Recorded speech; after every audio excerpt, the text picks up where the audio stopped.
le numérique est partie prenante de la transition sociétale et même c'est un moteur de transition beaucoup plus que les deux autres sujets qu'on traite dans notre think tank qui sont le développement durable et la gouvernance. Le numérique, c'est ce qui porte la transformation. L'iPhone n'existait pas il y a 11 ans.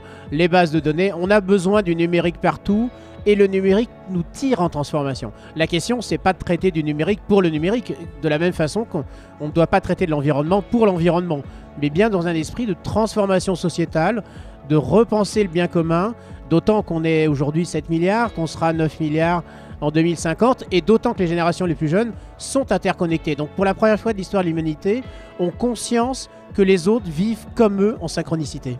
La question de R24, c'est celle de la qualité de vie. Tout doit être pris dans le sens de la qualité de vie et dans une approche inclusive. La question n'est pas d'une qualité de vie pour une élite. La question, c'est la qualité de vie pour tous. Le numérique est un outil au service de tout cela, mais au même niveau, de la même façon que les 5 autres dimensions nécessaires dont on a besoin pour réussir les transitions. La première étant le renforcement de capacité, le fait d'attirer des talents. La deuxième, les modèles économiques, les nouveaux modèles de financement plus durables. La troisième, donc, est technologique. Mais la quatrième, c'est aussi celle de l'acceptabilité. Ça fait qu'on ne peut pas traiter de transition sans avoir des sociologues, des philosophes avec nous. Et le cinquième point, aussi très important, c'est celui de la synchronicité.